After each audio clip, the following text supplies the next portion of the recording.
Flight attendant slaps black CEO, not knowing she's the airline owner. Hello everyone. Don't forget to subscribe to our channel to hear more meaningful stories. JFK Airport pulsed with the energy of 1,000 lives in motion, suitcases thudding. Voices clashing. Announcements slicing the air like invisible knives. Among the chaos, Margaret Ellis moved with deliberate grace. Her emerald green coat swaying lightly over tailored slacks. Her polished cane tapping a soft rhythm on the tiled floor. Her salt and pepper hair was neatly swept back. And her eyes, calm, commanding, surveyed the crowd without haste. As she approached the first-class boarding gate, the noise seemed to swell. Then suddenly, snap, a loud, sharp crack echoed through the terminal like a gunshot. Her cane had been struck, knocked from her hand, skidding across the floor with a clatter that silenced even the loudspeakers overhead. Gasping slightly, Margaret raised her hand instinctively. Startled, standing before her, blocking her path, was a flight attendant in crisp uniform, badge gleaming under the fluorescent lights, Rachel Barnes. Blonde, young, and steeled with the kind of arrogance that thrives unchecked in positions of minor authority. Rachel's lip curled in annoyance. "I told you to step aside," she snapped, loud enough to pierce the tense hush. "First class is not for people like you." The words hung in the air, cutting deeper than any noise in that terminal ever had. Heads turned. Conversation stopped mid-sentence. For one long breath, the entire gate area froze in disbelief. Margaret didn't cry out. She didn't flinch. With quiet poise, she stooped and retrieved her cane. Her fingers steady despite the tremble in the air around her. Then she rose, slow and regal, and met Rachel's scornful eyes with a gaze so piercing it made the younger woman take a half-step back. "You've just made a serious mistake in your career," Margaret said, her voice soft but laced with a power that cracked like thunder beneath still water. Around them, the crowd remained still, held captive not by noise, but by the weight of what had just begun. Hours earlier, in the hushed luxury of the VIP lounge, far from the chaos of the terminal, Margaret Ellis sat in quiet solitude by a tall window overlooking the tarmac, where planes coasted like silver whales through golden streams of late afternoon light. Dressed in a sapphire velvet blazer and a pristine white silk blouse, her silver scarf shimmered faintly at her collarbone. She held a leather-bound book in one hand and her intricately carved cane in the other, the fine wood resting gently against her leg like a scepter. The room buzzed with the soft clink of porcelain cups, the murmur of polite conversation, and the quiet footsteps of staff who moved with seamless precision. Yet amid it all, Margaret's presence seemed to shape the very air, serene, unassuming, but somehow impossible to ignore. Nearby, Nathan Clark sat absorbed in his laptop, a sharp-suited young businessman accustomed to this world of exclusivity. But his attention kept drifting to the woman by the window. Something about her stillness felt powerful. Not rehearsed but earned, like the kind of calm one only carries after surviving storms. Just then, the lounge doors slid open and in walked Rachel Barnes. Brisk and immaculate in her uniform, clipboard clutched tight, her eyes swept the room, efficient and cool, until they landed on Margaret. Her expression shifted, doubt flared. Without a word, she turned to the concierge and leaned in with a hushed question. Pointing subtly, the concierge's smile didn't waver. "Yes, ma'am, that's Mrs. Ellis. She's booked in seat 1A. Rachel's lips twitched, a flicker of discomfort crossing her face before she turned away. As she left the lounge, her heels clicking sharply on the marble floor, she shot one last sideways glance at Margaret, her jaw tight with suspicion. She didn't know the woman's name, but in her mind, someone who looked like that, black, older, and dressed with quiet taste instead of gaudy opulence, couldn't possibly belong in first class. And from that seed of prejudice, a storm was already forming, one that would shake the very core of everything she thought she understood about power, presence, and respect. As the crowd thickened at the boarding gate, the tension in the air grew nearly visible, like static clinging to every breath. Rachel Barnes stood like a sentinel by the entrance to the first-class cabin, her spine rigid, her eyes sweeping over the line of passengers with the scrutiny of a hawk. When Margaret Ellis appeared, moving with unhurried grace, her cane tapping softly beside her, Rachel's jaw clenched. She stepped forward, her voice slicing through the din. "Excuse me, ma'am, she said, loud enough to draw attention. "I need to see your ticket again." Margaret blinked, slightly surprised, but offered no protest. She reached into her elegant leather coat and retrieved the ticket, handing it over with the same composure that had defined her every movement. Rachel snatched it with a sharpness that bordered on hostility. Her eyes scanned the name, Margaret Ellis. Seat 1A. Everything was in order, but her pride refused to yield. Her voice rose another octave. "Are you sure this is yours?" The implication was unmistakable. A hush began to ripple outward. People stopped pretending not to listen. Margaret didn't flinch. "As you've just seen," she replied, calm and clear. "Yes, it is." Rachel's face darkened, her cheeks flushed with something more dangerous than embarrassment. It was a boiling mix of bias and power spun wildly out of control. "We've seen fraud before," she said, turning toward the passengers now. Her voice pitched to the growing crowd. People trying to sneak into first class with fake tickets. The accusation hung like a blade over Margaret's head. Then, without warning, Rachel lunged forward and tore the ticket from Margaret's hand. Gasps erupted from the bystanders as Rachel held the ticket aloft like a piece of contraband.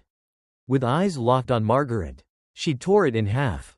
Then again, and again, the sound of ripping paper cracked like gunfire across the polished floors, each shred fluttering down like a guilty verdict. Silence swallowed the gate. Margaret didn't speak. She looked down at the remnants of her ticket, then up at Rachel with an expression colder than rage, an expression of deep, unshakable disappointment. "Are you truly prepared?" she said, her voice soft as falling snow but cutting like glass.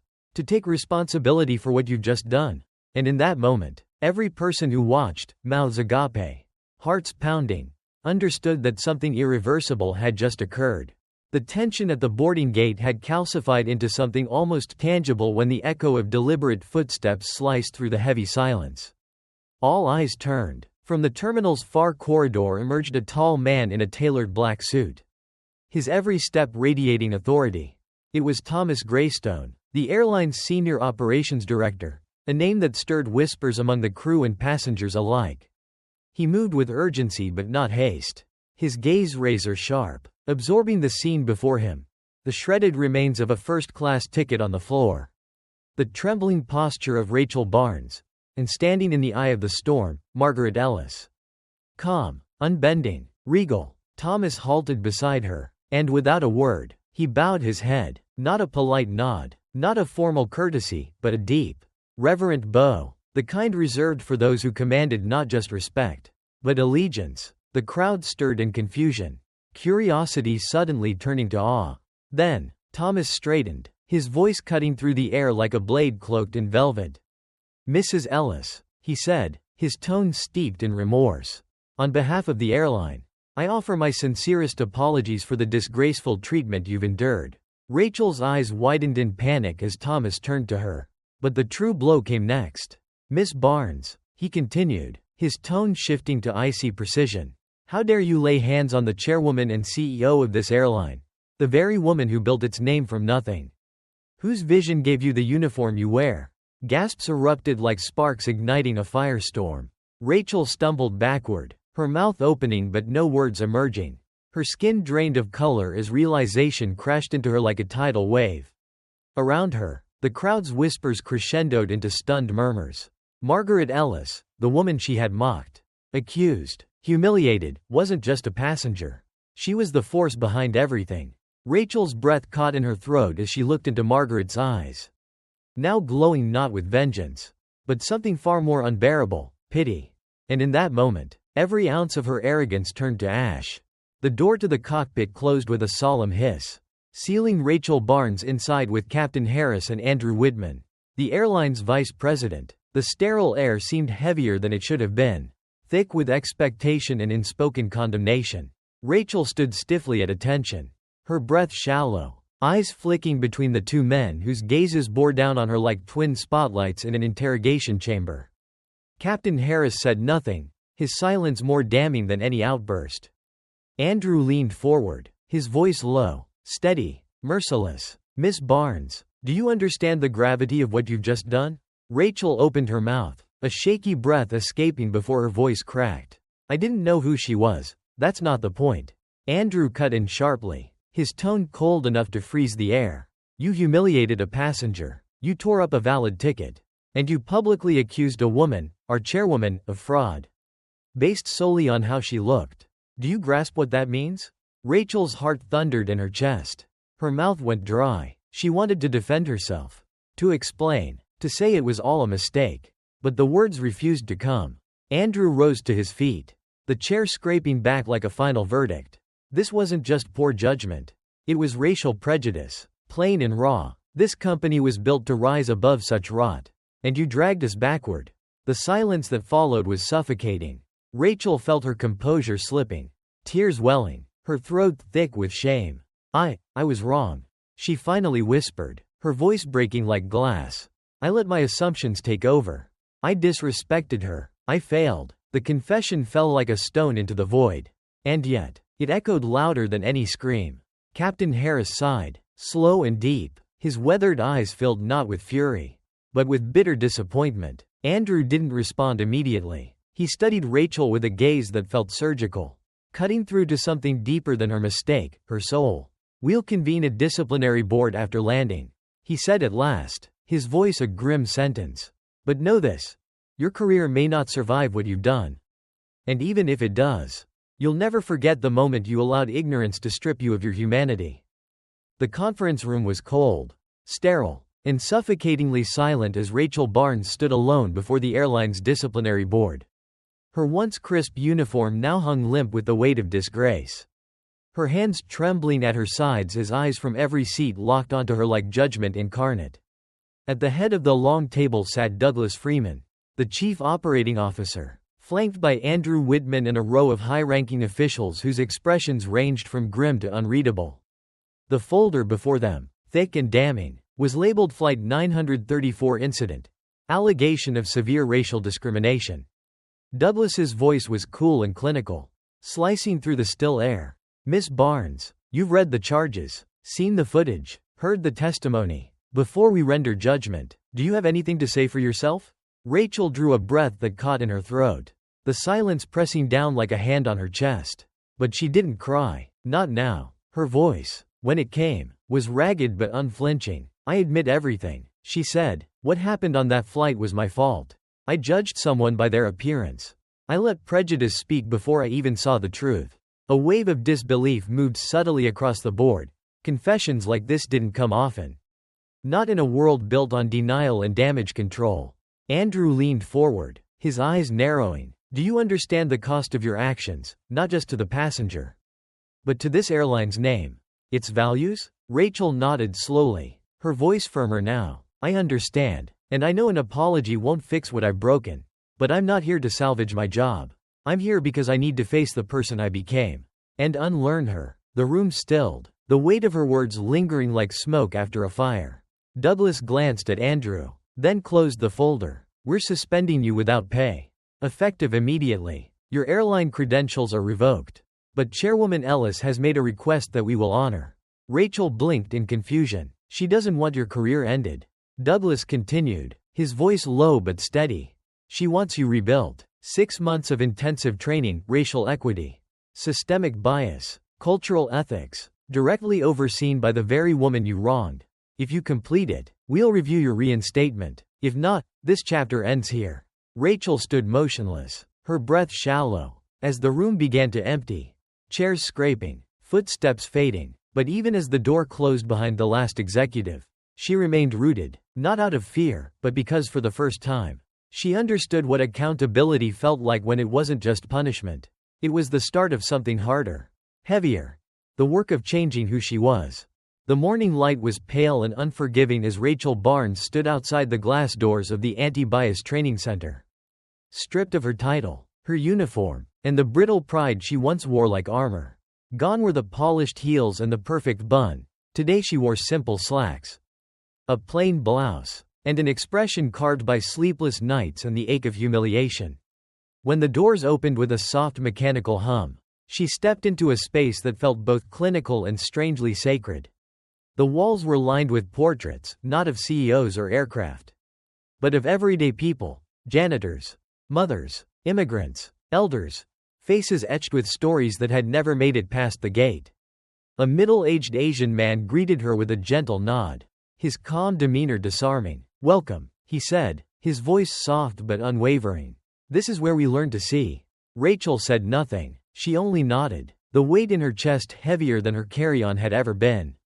Over the weeks that followed, Rachel was dismantled piece by piece, not by force, but by truths she could no longer ignore. She watched footage of people denied entry not because of mistakes, but because of melanin. She listened to audio clips of passengers being humiliated, stories told in voices that shook but did not break. She sat through sessions where people stood in front of her and shared the pain of being erased, dismissed, judged, and she listened. She took notes. She flinched at her own past, saw herself in the examples, her face, her tone, her assumptions reflected in scenarios once easy to dismiss. At night, she sat alone in her apartment, the silence louder than any boarding call, playing back her actions on loop. She remembered Margaret Ellis's eyes, not angry, but unbearably still, like someone who'd seen this far too many times to be surprised anymore. And with each passing day, Rachel shed a layer of the woman she used to be. Not with ease, but with the kind of pain that meant something was finally healing in the right direction. By the end of the 6th month, she no longer walked like someone waiting to be forgiven. She walked like someone who had started learning how to live honestly, one uncomfortable truth at a time. 6 months later, Rachel Barnes stood once more inside the airline's headquarters. No longer in uniform, no longer hiding behind practiced smiles or scripted greetings. The air was tense but calm as she stepped into the boardroom, her hands holding a thick progress report, each page a testament to the unlearning she had endured. At the far end of the room sat Margaret Ellis, poised as ever, her silver hair perfectly coiled, her suit a quiet declaration of elegance and strength. She didn't smile as Rachel entered. She didn't nod. She simply looked, deeply, quietly, as if peering past the physical to see what had changed beneath the surface. Rachel approached with slow, measured steps and placed the report on the table. Margaret flipped through the pages, her expression unreadable, her fingers deliberate, graceful. When she finally looked up, her eyes locked onto Rachel's with the same stillness that had once shattered her at the boarding gate. "Do you believe you've changed?" Margaret asked, her voice low but sharp enough to slice through pretense. Rachel didn't hesitate. "No," she said, her voice steady. "I don't think I've changed enough. But I've started seeing things I never dared to see before. And I won't stop here." Margaret stared at her for a long, waited moment. Then, slowly, a small nod. "That's enough for today," she said, "but not enough for a lifetime. Keep going." The words hit Rachel like a wind that didn't knock her down, but pushed her forward. As she turned to leave, the air in the room felt different, not lighter, not forgiving, but honest. And as she stepped into the hallway, she knew redemption wasn't a moment. It was a path, and she was finally walking it. In a sunlit training hall filled with fresh faces and nervous excitement, Rachel Barnes stood before a group of new flight attendants. No longer the woman who once barked orders from the first-class gate, but someone quieter, deeper, shaped by the slow erosion of ignorance and the hard-earned architecture of empathy. She wore no badge of seniority, no title to shield her, only the truth she now carried like a second spine. The room fell silent as she stepped forward, her voice calm but firm, stripped of performance, layered with experience. "Before you serve a single drink or greet a single guest," she said, her eyes scanning the young recruits, "I want you to remember this. Every passenger that steps on board isn't just carrying luggage. They're carrying stories, invisible wounds, lives you can't see at first glance." The trainees leaned in, drawn not by theatrics, but by something more real, a lived lesson wrapped in grace and gravity. Rachel's voice dipped lower, gentler, but every word struck with clarity. "Never, never be the person who makes someone feel like they don't belong here. Not because of what they wear, not because of where they sit, and never because of how they look." A hush swept over the room like reverence. Behind her, sunlight spilled across the airline's emblem on the wall, but no symbol shone brighter than the conviction etched into her voice. Rachel wasn't here to be admired. She was here to make sure none of them repeated the sin she once lived through. And as they watched her, some wide-eyed, some teary, they understood this wasn't a training. It was a reckoning, disguised as a beginning. The flight soared high above the clouds, smooth and quiet, But inside Rachel Barnes, a storm had only just begun to settle. She moved through the first-class cabin with a humility that had replaced the pride once stitched into her every step. Gone was the entitled stride, the cold efficiency. What remained was someone transformed. Each action now weighed with intention. As she placed a blanket gently over a sleeping passenger and adjusted a tray with care. Her eyes drifted to seat 1A. There sat Margaret Ellis, serene and unreadable, sipping black tea with lemon. Her gaze fixed on the passing clouds like someone watching time itself unfold. Rachel approached slowly, her hands steady but her heart trembling. She stood beside Margaret, lowered her voice to a murmur. "May I get you anything else, ma'am?" Margaret didn't answer right away.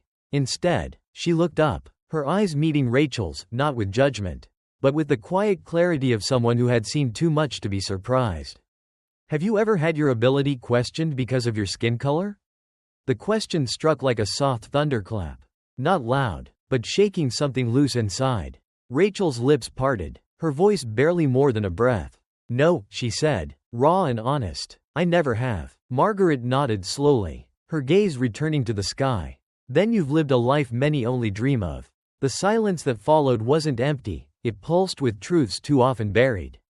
Rachel stood frozen, flashes of past arrogance flickering through her mind like a film, the sideways glances, the assumptions, the quiet dismissals, all of it, and then, the image of Margaret's cane hitting the ground. Not with pain, but with history. Her voice cracked as she whispered, "I'm sorry, not just for what I did to you. For every moment I saw someone and didn't really see them." Margaret turned back, her face softened by something deeper than forgiveness. Change doesn't come from guilt, Rachel. It comes from clarity, and the courage to carry it forward. No applause followed, no dramatic music, but the cabin, once thick with tension, now felt like a place of reckoning and redemption. Rachel walked away from seat 1A lighter. Not because the burden had vanished, but because she was finally strong enough to carry it. Discrimination doesn't always shout, it often whispers through assumptions, silent glances, and unchecked bias. The story of Margaret Ellis and Rachel Barnes teaches us that true dignity lies not in titles or appearances, but in how we treat others. Forgiveness is not weakness, it is strength. And sometimes, the most powerful act is giving someone a chance to change. If this story moved you, please share it with someone who needs to hear it. And don't forget to subscribe to our channel for more powerful, thought-provoking stories.